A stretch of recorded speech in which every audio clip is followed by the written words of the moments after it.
Well, that's fabulous. Thank you. And Elon, welcome too. I look forward to getting to know you through your presentation in just a few minutes and whatnot. I'm sorry we didn't have a chance to visit beforehand, but maybe we can afterwards. I want to start with a reflection, just a brief reflection about violence and its different types. There's direct violence, like, when Hamas sends rockets, or when there are incursions into West Bank cities, or a car is used to ram a soldier. And when Americans, maybe most Americans, hear about what's happening in Israel and Palestine, the Palestinian territories, it's often having to do with politics or violence or both. And that's direct violence. But then there's structural violence as well. Economic structures or legal structures, or even physical infrastructure itself can be a form of structural violence that might not involve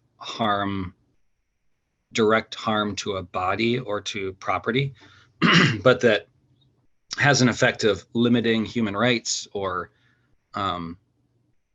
dehumanizing people.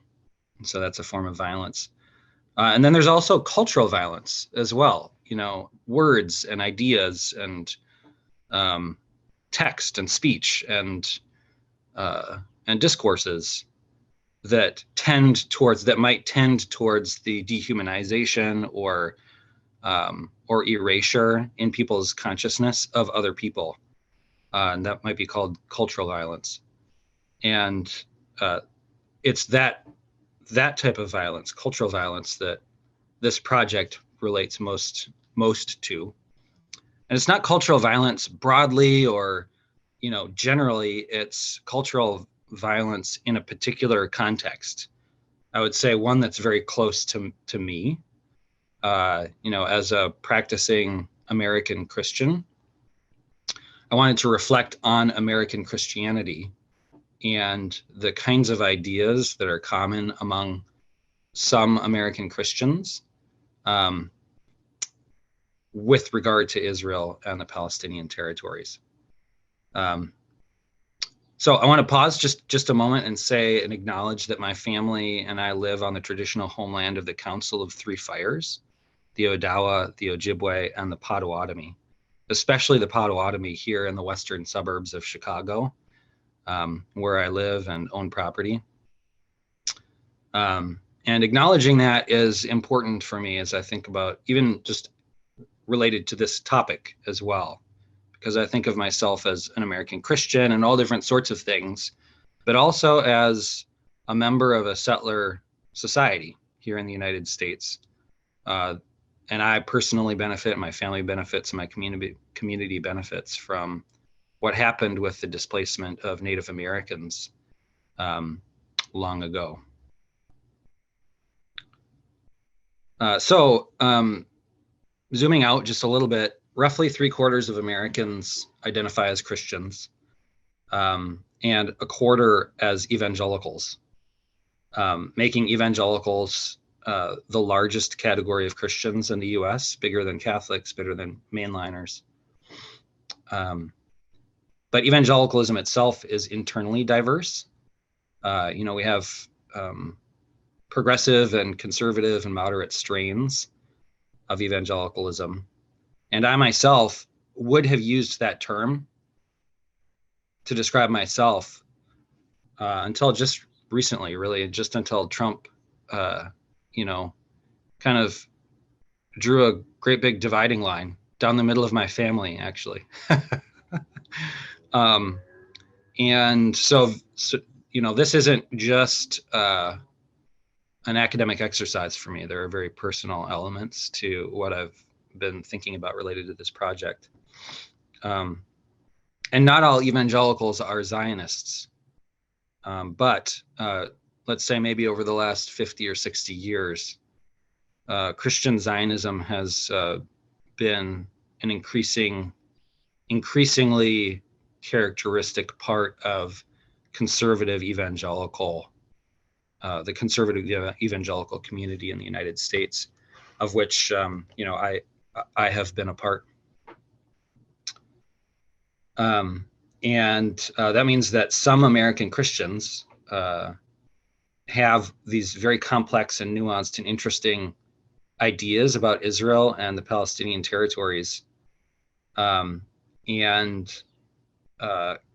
lend support, some to different sides, to different perspectives, and express different perspectives. Today we're going to be looking at American Christian Zionists and some of the literature, public literature from two Christian Zionist organizations with which I'm familiar. So I want to share my screen, if that's okay.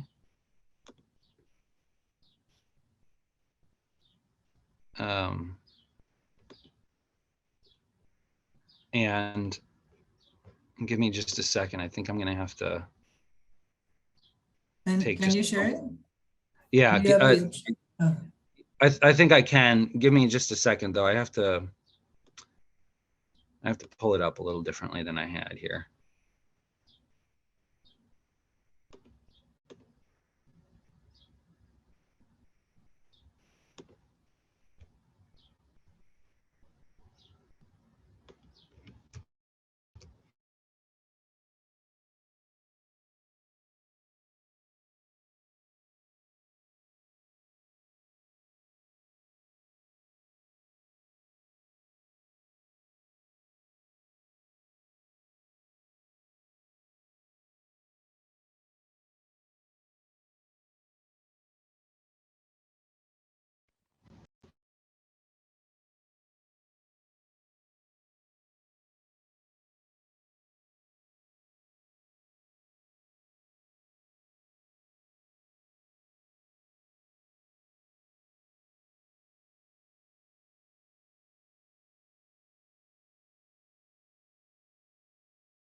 I think I'm having some technical difficulties. Were you able to see the screen? Yeah. No. The screen you shared? Yes. Yeah, I saw a presentation. Okay. I'm getting a notification that my microphone is not working when I'm sharing the screen. I've never had that before. Anna, do you know anything about that? Why don't you try? We have the person there in the room, the IT person. Are you there? I am. No. Oh, okay. What? Or you can try. You want to try again and see if we can listen to you? Try sharing your presentation. Yeah. Okay. Let me give that a try. Can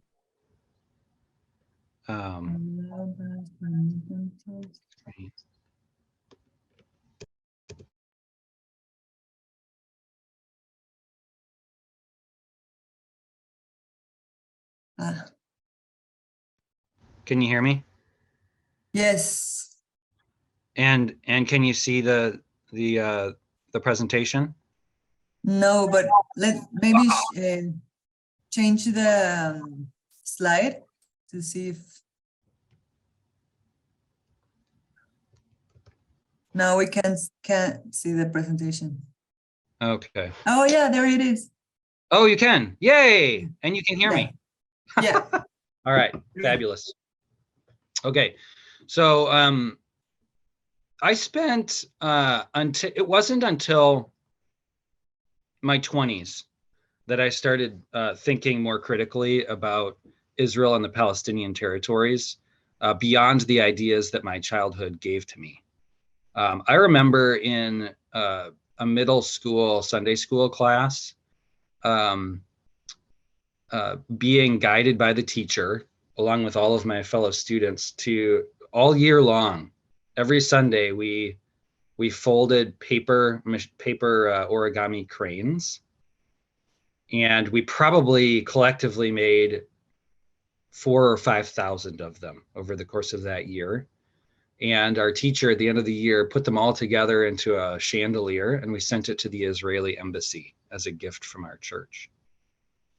And that was pretty characteristic of the kinds of relationship that my churches, when I was growing up, had to, what came to mind when we thought of Israel. And then in my late 20s, I heard at a conference a story about a Palestinian girl named Abir Aramin, who around the same time that I was in middle school folding those cranes, was walking home from school one day, and she was struck in the back of the head with a rubber bullet that was not fired at her, but it struck her. And she went to the hospital and died. And what struck me when I was sitting there listening to the story wasn't so much the tragedy of the direct violence against her body and her life. What really struck me was this is the first time, even though I've been thinking about Israel and the Palestinian, I wasn't thinking in these terms, but really the Palestinian territories for my whole life. But this is the first time that I'm hearing a story about a Palestinian individual who was named and humanized. My church did not give me those kinds of stories. And it planted a bit of a seed.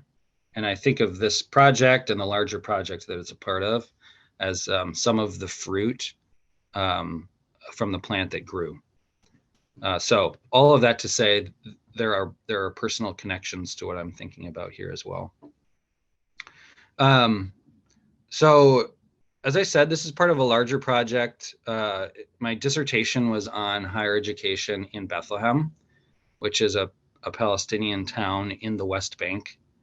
And there are 5 Palestinian institutions of higher learning in Bethlehem that are registered with the PA Ministry of Education and Scientific Research.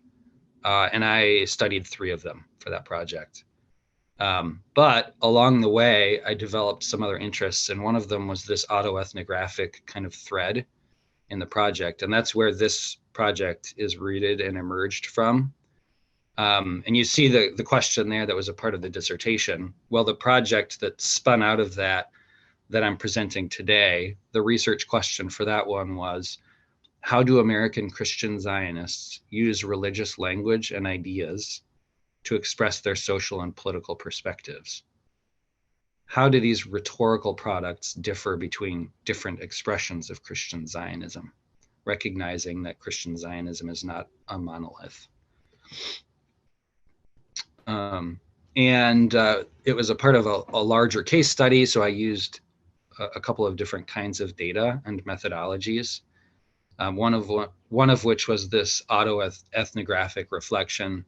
But then on the right-hand side, apropos to the project today, document analysis. I gathered documents from 2 Christian Zionist organizations and analyzed those, and I was bringing a settler colonial theory lens and framework to the analysis, which I'll comment here on in just a second.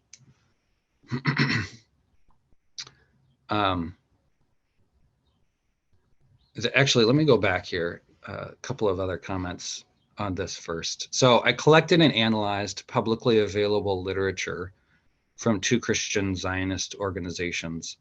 One of them is focused explicitly on supporting Israeli settlers and settlements in the West Bank.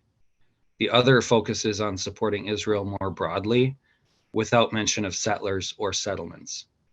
So in the first organization that gives that direct and explicit support to settlements, for that one, I signed up for a mailing list to receive their monthly newsletter, and gathered those newsletters for 2 years. So I have 24 months worth of those newsletters, and that's what I used for analysis related to that first organization.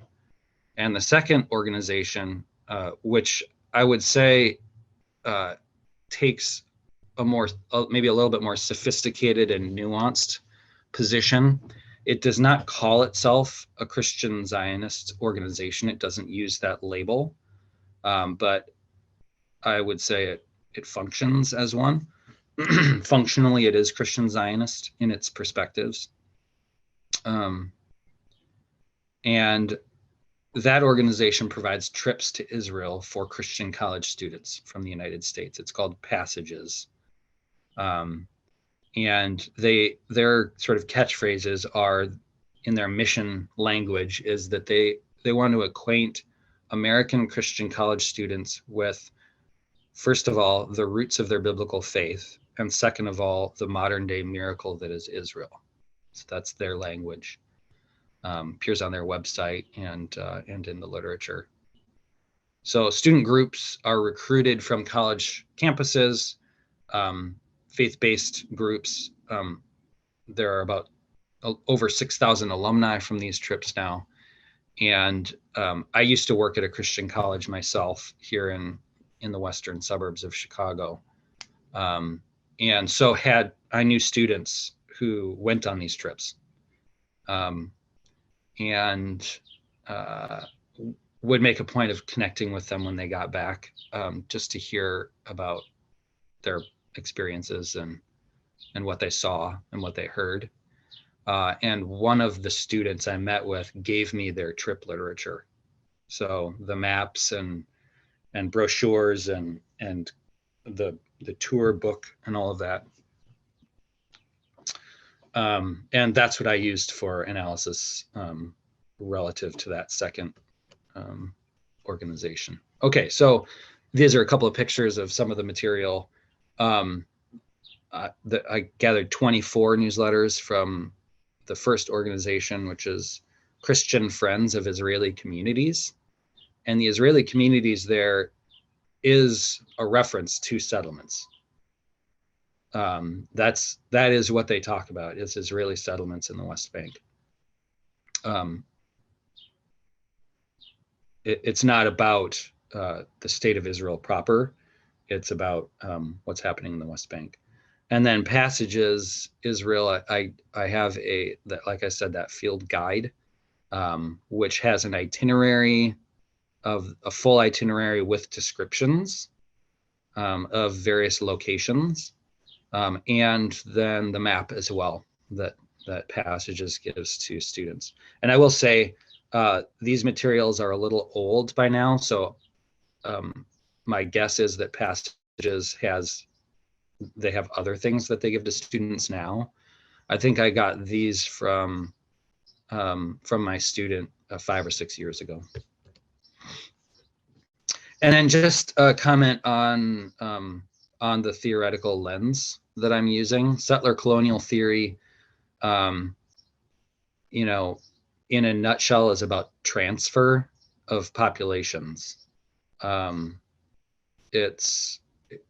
You can think of settler colonialism as domination, by an area by a group, for the purpose of transferring a population out and transferring a new settler population in, and differs from maybe more generic colonialism, which also involves domination, but it's not for the sake of transfer of civilian populations. It's for the sake, in those cases, of exploitation or strategic reasons, or what have you.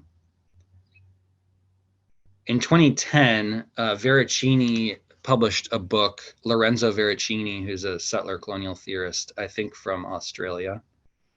And in that book, there's a chapter called Tactics of Transfer that I just found to be really helpful, because he takes what can be a really abstract idea and asks the question, what are the actual processes, activities, discourses that advance transfer across different settler colonial contexts, historically or present day.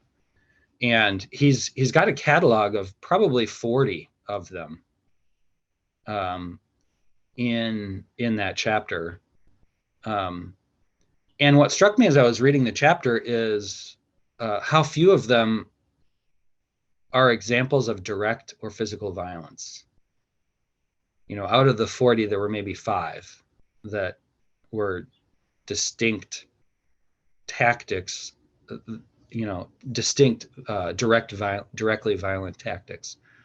The rest of them would all fall into a structural violence or cultural violence category.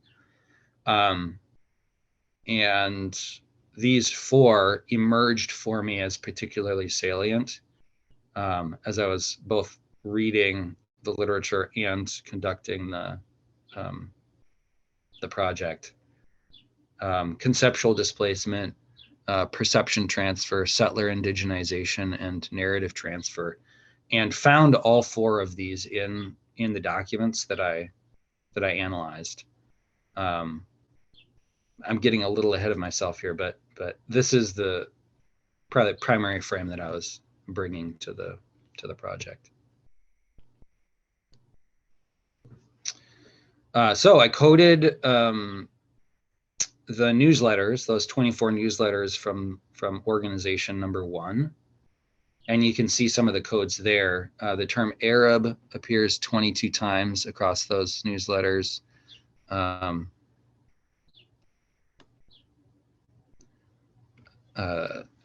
brutality narrative, characterizing Palestinians as brutal. I coded 18 times, and you can see the rest of those there. Settler indigeneity 10 times, settler virtue 15 times, settler vulnerability 12 times, land acquisition 24 times.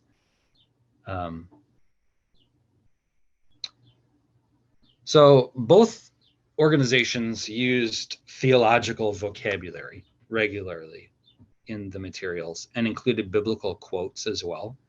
Organization number 1, for that organization, the newsletters contain stories about Israeli, they used the language of pioneers.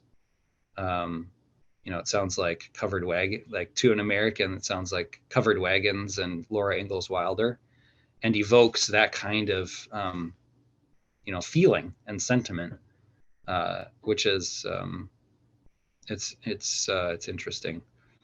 But there are stories about Israeli pioneers living in settlements inside of the West Bank, which this organization refers to as Judea and Samaria.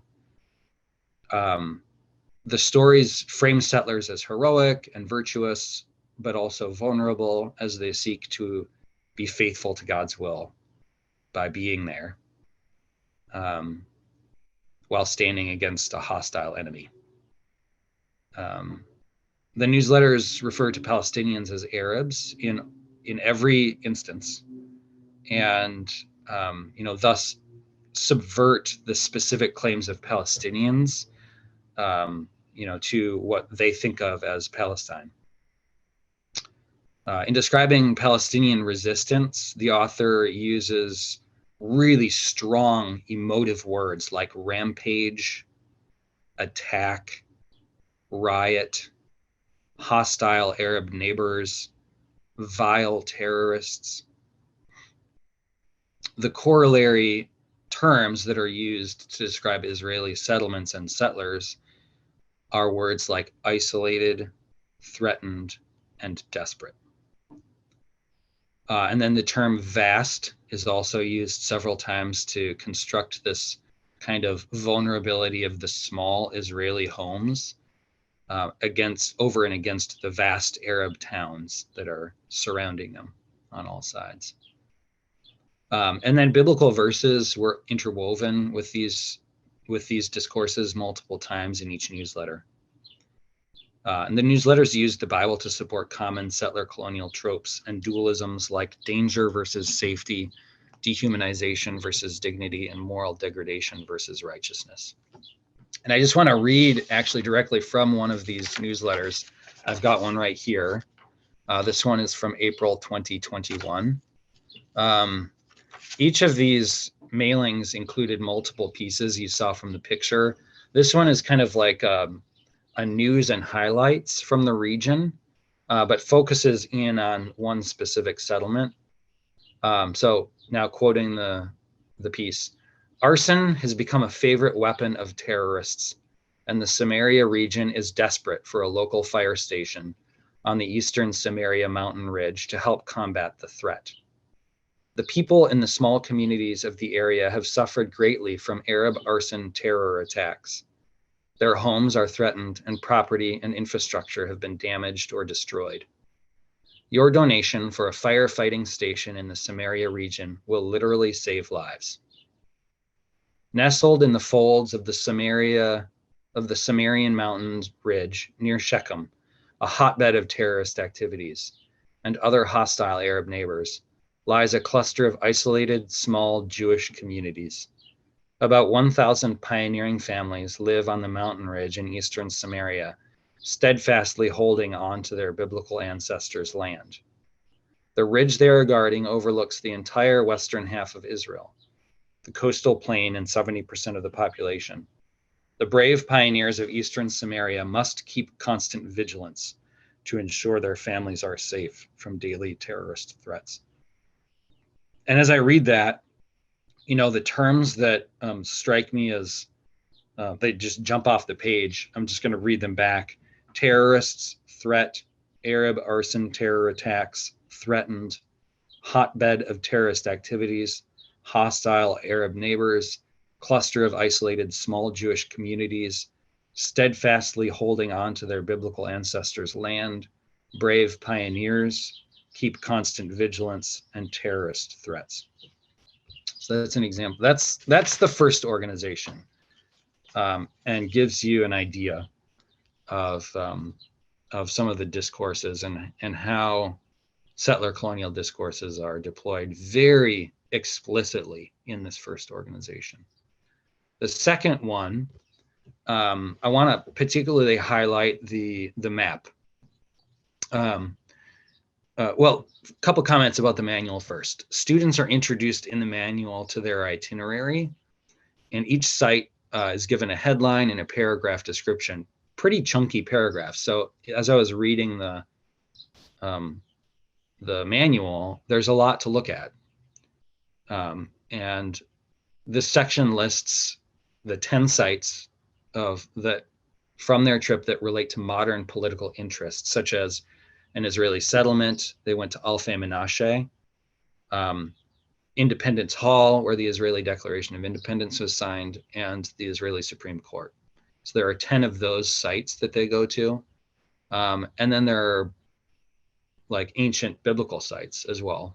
They're interspersed with locations that are connected to the biblical history, such as the Garden of Gethsemane, the Jordan River at one of the traditional sites of Jesus' baptism, and so on. And they're all mixed together, and they're not differentiated, but some of them correspond to passages. The first part of passages mission statement, which is to acquaint students with places that, the roots of their faith. And some of them relate to the other piece, which is acquainting them with the modern miracle of Israel. But they're all mixed together in a way that, college students may have a difficult time parsing them. And rather, this kind of unified impression emerges for college students as they go across all of these sites, that those are really the same thing. The Israel of the Bible and the state of Israel today are undifferentiated and undifferentiatable. And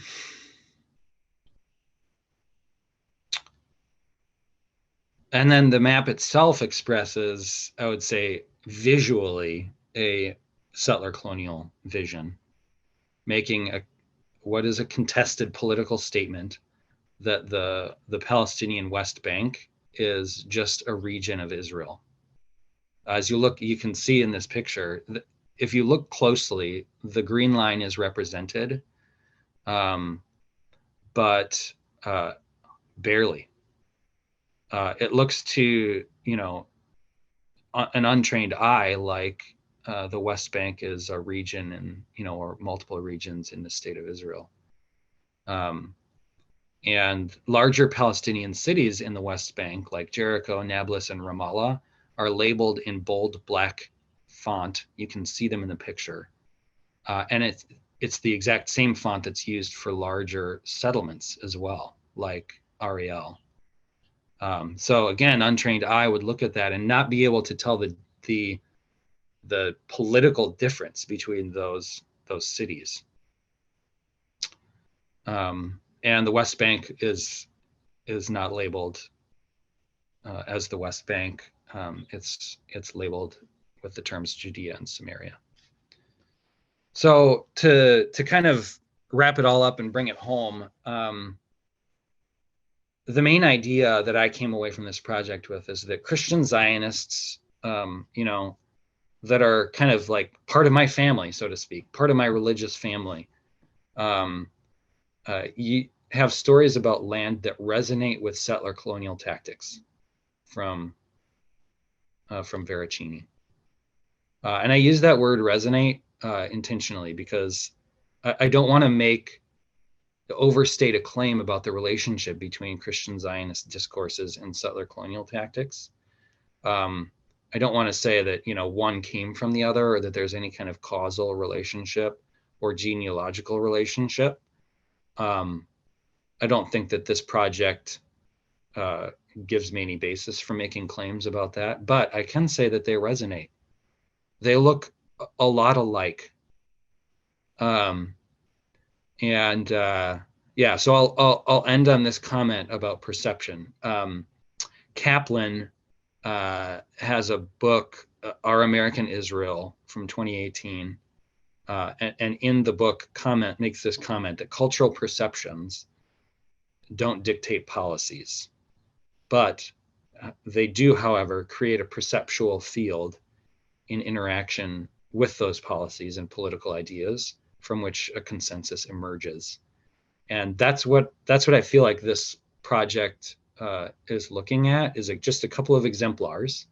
One, I would say, a kind of unapologetic radical perspective that is explicit from the first organization, and another one that is a more savvy expression of Christian Zionism. So two different expressions of organizations that are contributing to and participating in an American Christian perceptual field that interacts with policy formation, both from the church itself, the institutional church, the American government, and so on, in its relation to Israel. And with that, I will yield back.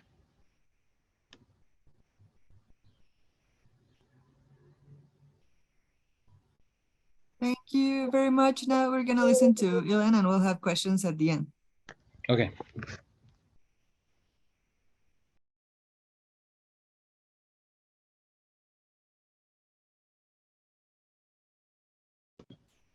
Ilan, I think your microphone is muted.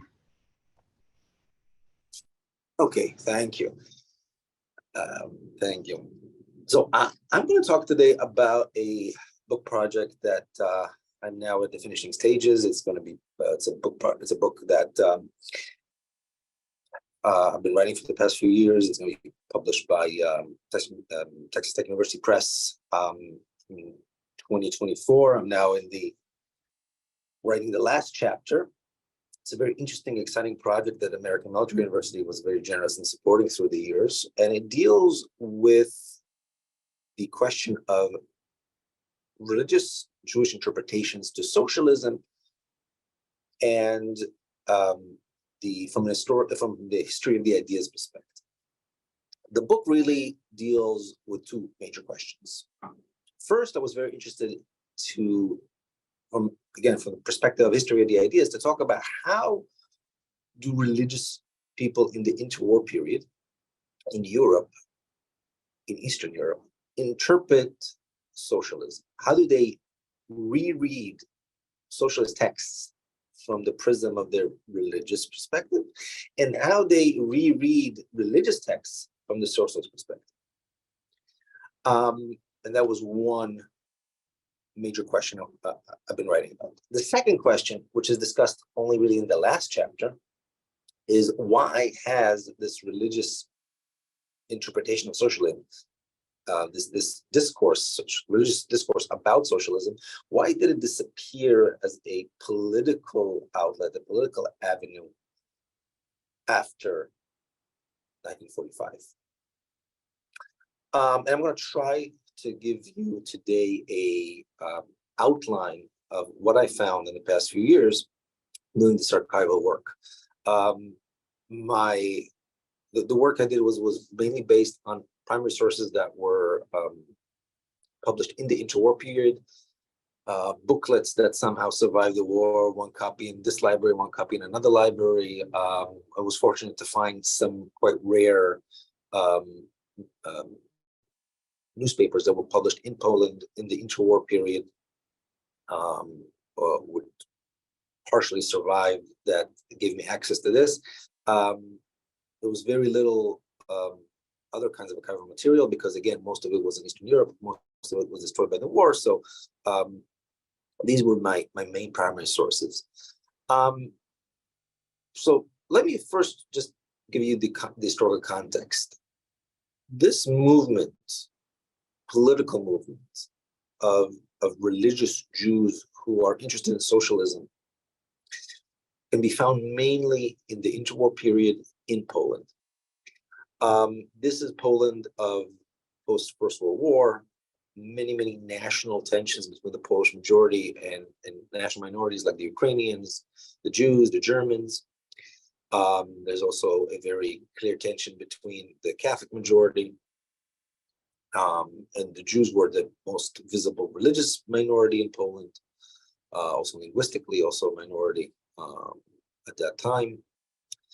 And it is also a time in which in Eastern Europe, socialism with its different colors and flavors is a very important political avenue. In the context of the zeitgeist of Eastern Europe, socialism and its political alternatives are options which every voter is aware of and has an opinion about. He can hate it. Actually, Polish women got their right to vote quite early, so in the 1920s. So the Polish voters, both men and women, have the option to either have very strong views about socialism, for or against, but nobody is without an opinion. Because socialism, again, with its different flavors, be it the German version of social democracy of Edward Bernstein, be it more middle-of-the-road Marxism, are options which are on the table. And they're promising many promises in Eastern Europe of the time. So if you are at all interested in the politics of the era, you need to form an opinion about socialism. You need to be able to say something. Now, what I found is in the 1920s, in the early 1920s, when Poland gains its independence and starts to build its political system, there was a group of young intelligentsia, folk mainly urban, Warsaw, Lodz mainly, who are very interested in socialism. They believe that the Jewish proletariat, which is a very large group of men and women who are employed mainly in smaller factories, they are, generally speaking, among the poorest in Poland, marginalized both because they are proletariat, but also because they're Jewish. In other words, they have a harder time getting jobs in the factories, which are owned by Poles, and the unions, Polish unions, are not interested in them joining. So this young group of intelligentsia are interested in focusing and helping the Jewish proletariat. Now, you don't have to be a socialist to work for the proletariat. There are many right-wing labor theories, theories about protection of workers' rights, which are not socialist. You can find that. There's a very rich discourse in conservative circles into war period about this issue. The group I'm interested in are fascinated by socialism. Now, the first person I dealt with was a young man called Yehuda Leib Bolean, later known as Rabbi Yehuda Leib Bolean. He is one of the founding members of a group called Po'alei Agudat Israel, the workers of Agudat Israel. It is a group which is situating itself as the group that will represent the interests of the workers within the framework of Agudat Israel, the Orthodox party that's established at that time in Poland. This party wanted to situate itself as the official representative of Orthodox Jewry to the outside world, but also vis-a-vis the Zionist movement, which was dominated by secular Jews. So it had two faces, one as the counterpart to the Zionist movement, and one as a counterpart to the outside world in general. Within that framework, Agudat Israel was created. Now, the right-wing elements in Agudat Israel simply wanted a place for the Jewish workers to be able to congregate and to make sure they don't join secular socialist groups or non-Jewish socialist groups. But within that group, within that leadership, there were people that were saying, you know what, we want to be more than just a place where workers can congregate. We also want to advance a political agenda. And Yehuda Leib Bolean is the first and foremost example of that. And he is an autodidact, a very good orator, master educator, and he is a prolific writer. And what I was able to find, both in newspaper articles and in a few booklets that survived the war, can be found in a few libraries all over the world. What I was able to find was that he created a foundation for a political discourse that focuses on a religious interpretation of socialism. Now, before we begin, I will say this. He quite clearly, consciously did not create a cohesive ideological text. I had to piece things from many, many different smaller sources. He was well aware he's not doing that. And he was well aware that this is not what you usually find within the political discourse of socialist circles in interwar Europe. The culture there was to actually have very exhaustive ideological texts that dealt with minutiae points of political theory, borrowing from anyone from Marx to Engels to Saint-Fourier to Bernstein, etc., etc. The more name dropping, the better. Could have easily been grad students in this day and age, but he consciously chose not to. What he did was write about certain foundation which he felt were very important. I'm going to talk about why he chose not to in a few minutes. First, let's talk about what he did reiterate as the foundation for his political ideas that were later developed by some of his students. His first most important point was how to deal with the Marxist concept of class struggle. Now, class struggle is extremely important to Marxist theory and socialist theory. And it doesn't matter if you're a Marxist or a social democrat, a la Edward Bernstein in Germany at the time. Class struggle is part and parcel of your ideological discourse. The question is, to what degree do you necessitate it? Marx felt the violent class struggle is a historical necessity. Bernstein was looking to minimize it so that you can substitute it for a political process. Or at least, even though Bernstein believed that violent class struggle is likely, said there are ways to circumvent it through the electoral process. Orléans says class struggle is real. He agrees with Marx on this point. He also says that class struggle, however, needs to be not a violent overthrow, but a spiritual religious struggle. In other words, what he said is this: the historical determinism that Marx describes is correct. The alienation, which is so central to Marx and mainly after Marx, Lenin and later post-Marxist thinkers, is a point that hurts both the poor and the bourgeoisie.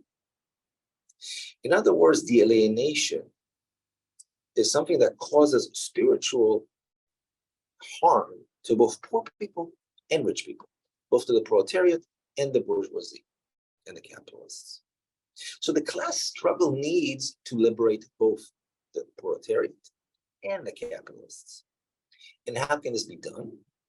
By a spiritual warfare. In other words, the historical process, the evolution, the Marxist evolution should not explode in a violent struggle, but should actually lead to a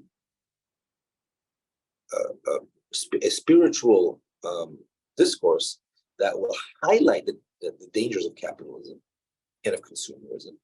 And that will cause change in society and eventually liberate society from capitalism. Now, how to achieve that? In the 15 to 20 years that which he wrote on the issue, it's clear he believed in unionization and collective bargaining. He was very worried about collaborating with secular organizations, and be they Zionist organizations that were socialist and secular, or non-Jewish organizations. It was very weary of that and wanted collective bargaining to be left in the hands of Jewish Orthodox organizations. But it seems that he was willing to entertain some tactical alliances, which, by the way, made a lot of sense in the historical context, because, again, workplaces, generally speaking, were quite segregated in the time period. The next point, he is quite clearly not very enthusiastic about what he sees as the future of the yeshuva, the new yeshuva, Yeshuva Hadash, the growing Jewish community in Israel. It's pretty clear that he believes that the Jewish diaspora will continue to exist even after the establishment of a Jewish state. And it's pretty clear that he believes that there will be a sizable Jewish diaspora in Eastern Europe, mainly in Poland. He was, of course, mistaken. Cost him his life. One of his friends, that actually were the few survivors from that group, a Jewish intellectual who later moved to New York, called Hillel Zeidman, who saw him last before the Warsaw Ghetto Rebellion, reported he was actually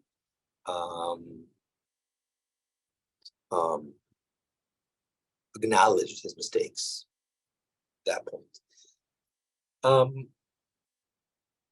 Now, one more point, which is very important to him, and specifically to his career as an educator, because in the early 1930s, he decides to leave the political party as his main vocation and turn to education. He becomes a leader of the Orthodox chain of Jewish schools for women. And he continues to promote his ideas, but as an educator, as a master educator. Again, he leads the chain. He's a teacher at the teacher seminary in Krakow. At that time, he's focusing on anti-consumerism. He talks about the spiritual dangers of consumerism, and how the constant emotional strain connected with the what he calls the pursuit of luxus, which is a Yiddish word that also we find in European languages, referring to again, what in America they will call people that want to or pursue bling. That would be the same thing. People who need to buy things, who need to purchase things, who are always worried about having the top of the line product of that period. He writes an entire booklet dedicated to that issue. And that is something which, again, he focuses on in his career as an educator. Now, why? Now, what he's saying is that some of the socialist goals are religious goals. He's saying is that the same way a religious person wants to do the best when it comes to prayer, to rituals, religious rituals, it should also be the case when it comes to religious commandments that have to do with the rights of the worker.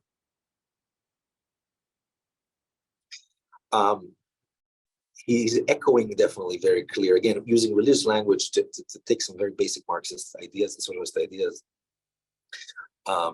He paraphrases on a famous axiom from Marx that talks about how capitalists put only money, but workers put the work, and he substitutes that for the soul. He says the worker puts in the soul. Now, as I said, he quite clearly chose not to use the traditional socialist discourse of the time. He did not create a concise text that deals with the minutiae of socialist or Marxist theory. And he was quite clear that he knows he didn't do it. Why? I believe because he wanted to steer clear, because it was one thing that was very important to him. He did not want to be seen as an ally of the mainstream socialist, if course not Marxist parties. I mean, this is already 1920s. Everybody knows what's happening in the Soviet Union, Stalin's horrors, the total destruction of the religious Jewish establishment at the time in Russia, in Soviet Union by the communists, more so in the 30s when the rumors of the gulags came out and the mass deportations to Siberia. So it's pretty clear to me that he had two problems. First of all, he did not want to associate with that. He also did not want to disassociate from the Orthodox mainstream. It was very important to him to remain within the Orthodox mainstream, the religious mainstream, and to keep the Orthodox religious unity. Because he was, again, very worried about the dominance of secular politics within the Jewish street, be it non-Jewish politics or be it Jewish secular politics, Zionist politics. I'm going to jump a little because we're running out of time, so I'm going to jump a little bit. Anna, how much time do I have? So,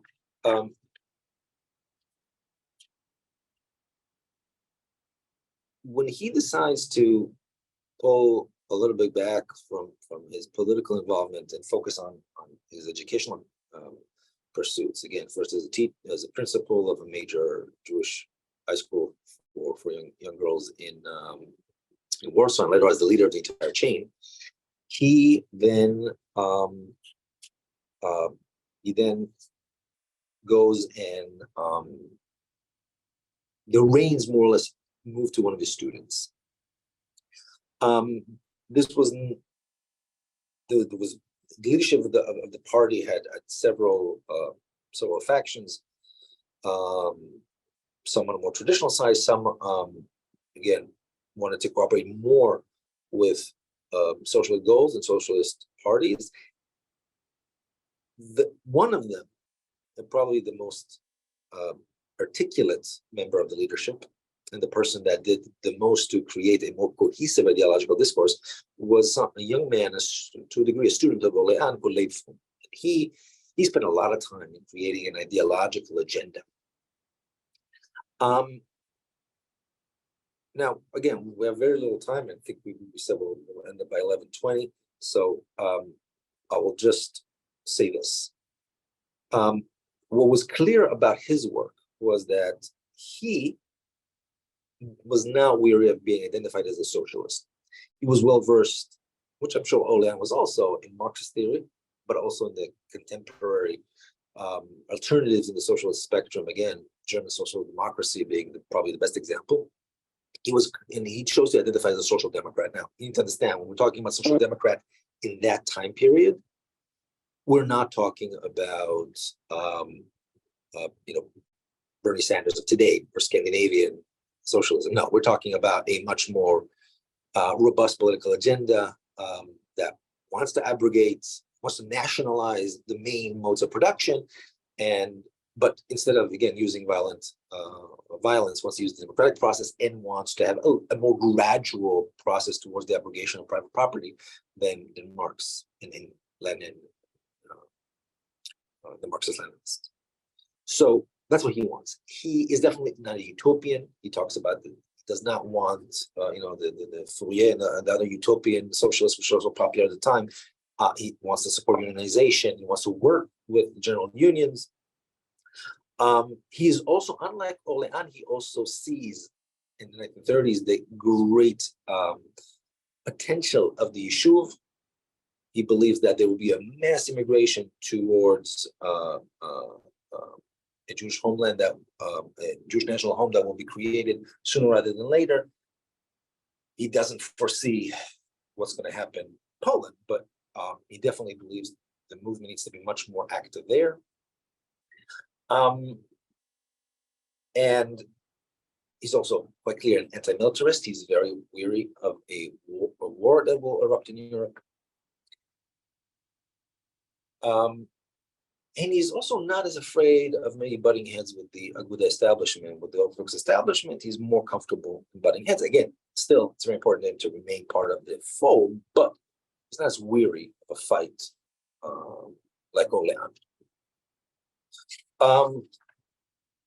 And again, for him, this idea that religion mandates socialism is very clear.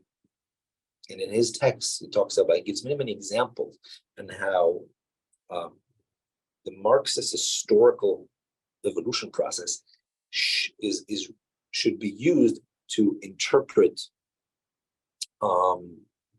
the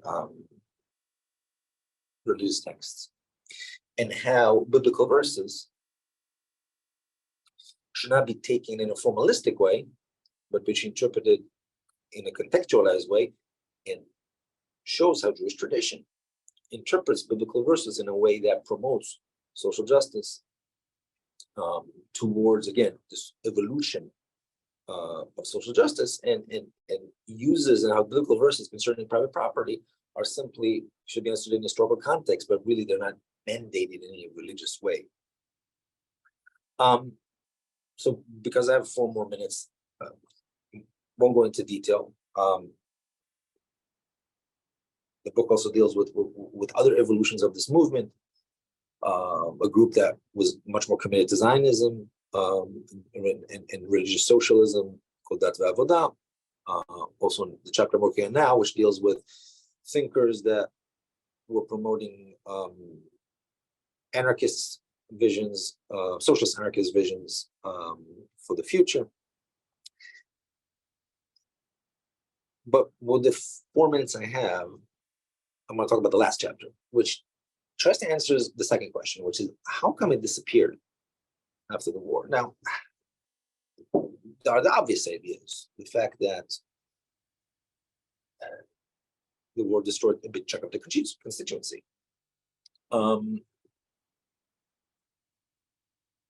There is also, however, a big chunk of the issue has to do with, and this is where some comparative work can be very useful.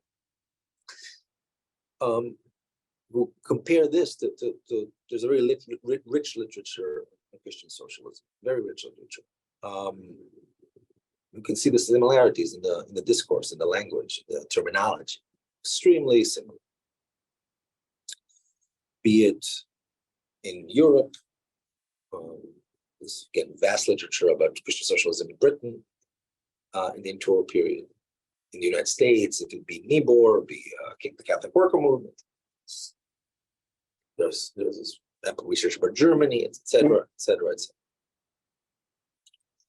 Now, the language is very similar, and it, generally speaking, disappears after the war, and is definitely not a very viable political avenue, even though you can see remnants of it even today, to one degree or another. And the question is, why is that? So again, if you put the war aside for a second, which explains part of the story, but not all of it, one of the things that are which I found was that when you look at the political discourse of the left, and I focused on the Israeli left, with the changes of the Israeli left's language, one of the, again, from history of the ideas perspective, one of the few elements that you can see that continues to be present in the evolution of this political discourse is those Marxist idea about religion and capitalism. In other words, with the Israeli left, and this is again not unique, this is true for there are many examples in the European context. The political language, the political discourse was always not inviting for religion. To the degree, except for again, on the margins and usually as a token. But and I believe that plays a very big part in the disappearance of the religious left. I will also say that from a comparative perspective, it's very interesting. Last year, one of my favorite American historians, David Hollinger, published a short book summarizing the 50-year career in Berkeley. Focus was the study of American Christianity and the secularization of America. And now that he is 86, he published last year, a few months ago, a small book that tries to summarize his 50 years of scholarship on this specific field. It was interesting because it was came out in the same week that the Pew Research Center came out with his prediction that by 2050, America will cease being a majority Christian country. And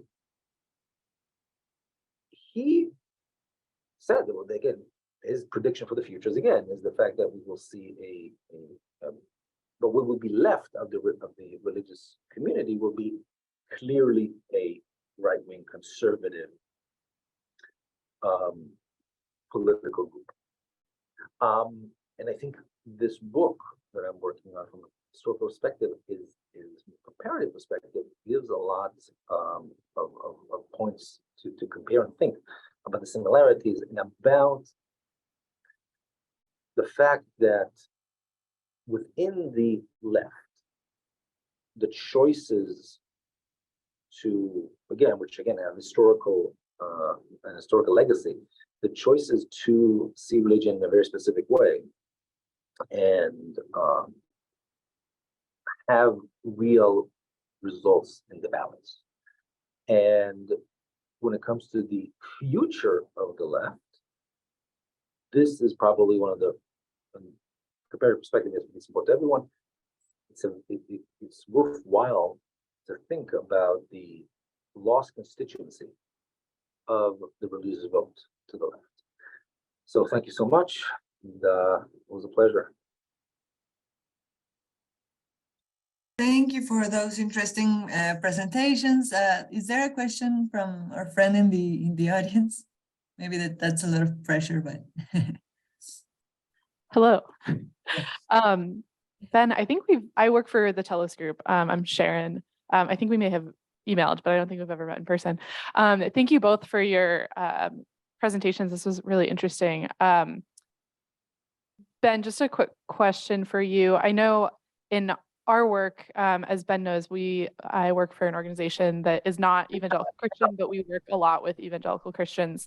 And one of the things that we found is it's been helpful to give some Christians who come from a more Christian Zionist background an entry point with Palestinian Christians. It kind of disrupts what, in my personal opinion, this is not a Telos opinion, is kind of the conflation of this persecuted church language when we're talking about Israel.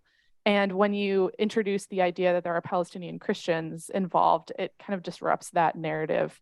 So I was wondering if you found mentions of Palestinian Christians in the text studies that you did.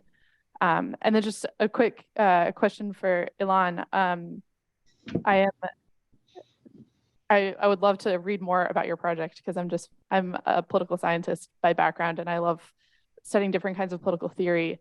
I'm wondering if in kind of as we're moving away from, well, in some ways, a post-Cold War era, which at least in the US, I think helped kind of marginalize socialist discourses as evil because we were trying to differentiate ourselves from the socialist Soviet Union. You can say that Russia has now kind of replaced that, but Russia is not claiming to be kind of a Soviet or a socialist project. At least I don't believe that they are.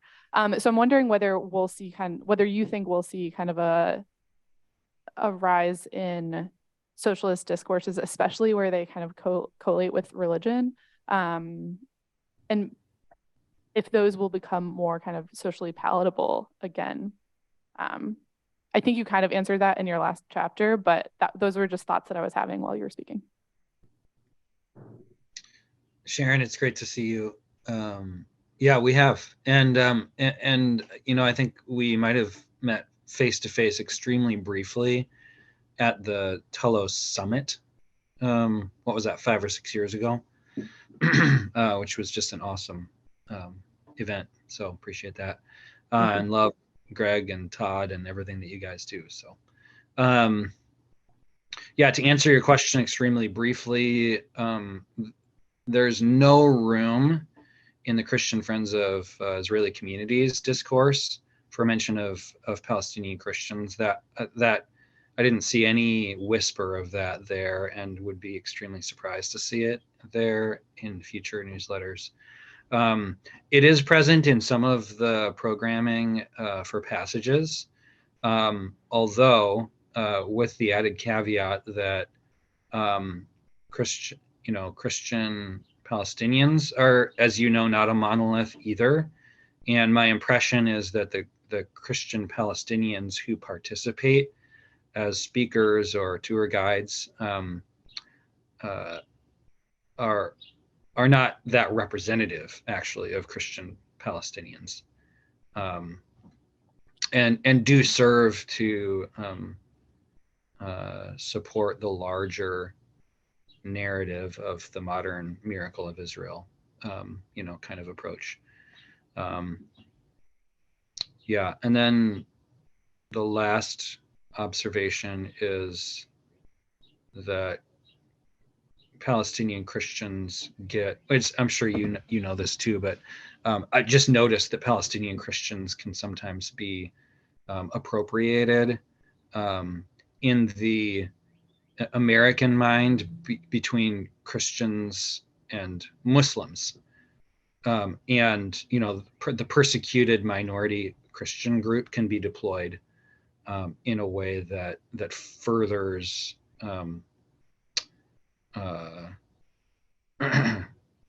perspectives that aren't necessarily intended. So, Ilan? So, Sharon, thanks for the question. I will say this. First, a very important caveat. I don't think when it comes to these questions. I don't think there are academic tools that exist that allow us to give a very good prediction about the future. I will say this: I think the opinions of academics on this question and questions like this is no different than any observer that be the taxi driver or anyone who follows American politics. Now, I will say this: as someone who has been dealing with the study of politics and religion for the better part of the past 20 years, if I can go back to David Hollinger again, great historian. When we talk about socialism in the interwar period, and we talk about what goes under the title socialism in contemporary American political discourse, are two very, very different things. Not only as far as political theory, but also as far as Realpolitik. Again, Bernie Sanders would be considered in the interwar period as a very, mild centrist. That being said, there is a staunch element within the American legacy which has a very hard time dealing with socialist ideas. And that's something which, again, certain parts of the American populace have a hard time understanding. I believe that and let me also go back to it was very striking that when Hollinger published that book, that the culmination of his 50-year work, the Pew Research Center came out with their 10-year survey of religion in America.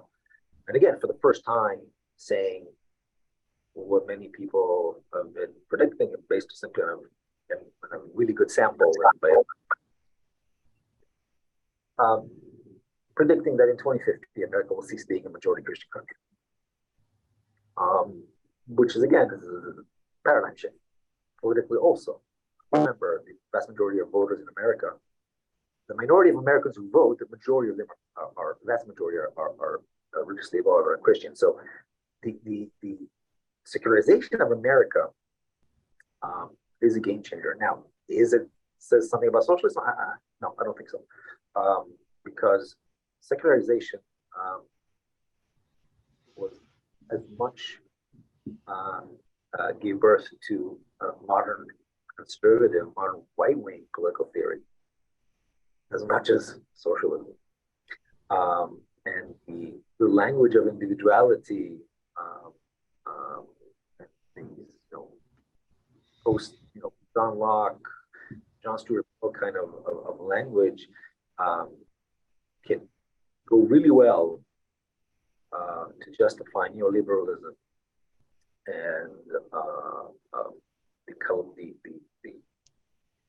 minimization of societal bonds. So, do I think socialism has a future in America? No, I don't see it. And I think actually the higher level of secularization in America actually promote the downfall of those theories. Is there time for another question?